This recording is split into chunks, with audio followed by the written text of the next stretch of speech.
Morning students. Class 12th आपका जो next chapter है वो है कवितावली उत्तरकांड से लक्ष्मण मूर्छा और राम का विलाप। कवि परिचय। गोस्वामी तुलसीदास का जन्म बांदा जिले के राजापुर गांव में सन 1532 में हुआ था। कुछ लोग उनका जन्म स्थान सौरो मानते हैं। इनका बचपन कष्ट में बीता। बचपन में ही इन्हें माता पिता का वियोग सहना पड़ा। गुरु नरहरिदास की कृपा से इनको राम भक्ति का मार्ग मिला। इनका विवाह रत्नावली नामक युवती से हुआ। कहते हैं कि रत्नावली की फटकार से ही वैरागी बनकर राम भक्ति की ओर लीन हो गए थे। विरक्त होकर काशी, चित्रकूट, अयोध्या आदि तीर्थों की भ्रमण करते रहे। इनका निधन काशी में सन 1623 ईस्वी में हुआ। रचनाएं। गोस्वामी तुलसीदास की रचनाएं निम्नलिखित है: रामचरितमानस, कवितावली, रामलला, नहचु, गीतावली, दोहावली, विनय पत्रिका, रामाज्ञा प्रश्न, कृष्ण गीतावली, पार्वती मंगल, जानकी मंगल, हनुमान बाहुक, वैराग्य संदीपनी। इनमें से रामचरितमानस एक महाकाव्य है। कवितावली में राम कथा, कवित्व और सवैया छंदों में रचित है। विनय पत्रिका में स्तुति के गे पद हैं। गे मतलब गाने योग्य। काव्यगत विशेषताएं। गोस्वामी तुलसीदास राम भक्ति शाखा के सर्वोपरि कवि हैं। ये लोक मंगल की साधना से ही कवि के रूप में प्रतिष्ठित हैं। तुलसीदास में जीवन और जगत की व्यापक अनुभूति और मार्मिक प्रसंगों की अचूक समझ है। यही विशेषता उन्हें महाकवि बनाती है। भाषा शैली।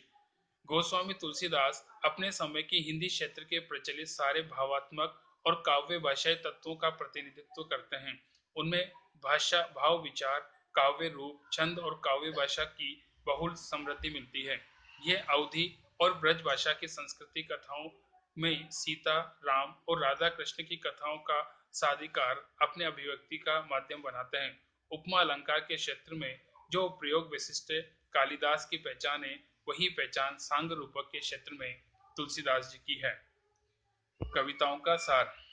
फर्स्ट, कवितावली उत्तरकांड से।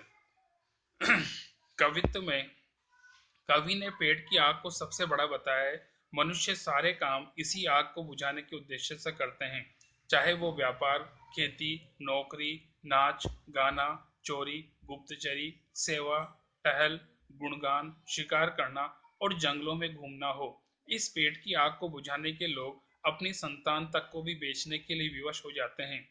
यह पेट की आग समुद्र की बड़वानल से भी बड़ी है। अब केवल घनश्याम, राम रूपी घनश्याम ही इस आग को बुझा सकते हैं। पहले सवैये में कवि अकाल की स्थिति का चित्रण करता है।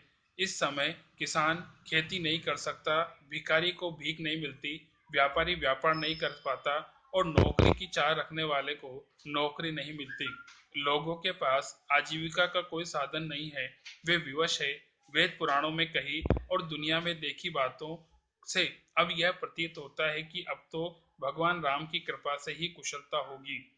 वह राम से प्रार्थना करते हैं कि अब आप ही इस दरिद्रता रूपी रावण का विनाश कर सकते हैं। दूसरे सवैये में कवि ने भक्त की महान गहनता और सघनता पे उपजे हर भक्त हृदय के आत्मविश्वास का सजीव चित्रण किया है। वे कहते हैं कि चाहे कोई मुझे धूर्त कहे, अवधूत कहे, जोगी कहे, कोई राजपूत या जुलाहा कहे, किंतु मैं किसी की बेटी से अपने बेटे का ब्याह नहीं करने वाला और नहीं किसी के द्वारा जाति बिगाड़ने वाला हूँ। मैं तो केवल अपने प्रभु राम का गुलाम हूँ। जिसे जो अच्छा लगे वही कहे। मैं मांग कर खा सकता हूँ, मस्जिद में सो सकता हूँ, किंतु मुझे किसी से कुछ लेना देना नहीं है। मैं तो सब प्रकार से भगवान राम को समर्पित हूँ।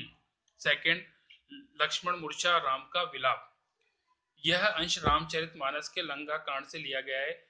जब लक्ष्मण शक्ति बाण लगने से मूर्छित हो जाते हैं, भाई के शोक में विगलित राम का विलाप धीरे धीरे प्रलाप में बदल जाता है, जिससे लक्ष्मण के प्रति राम के अंतर में छिपे प्रेम के कई कोण सहसा अनावृत हो जाते हैं।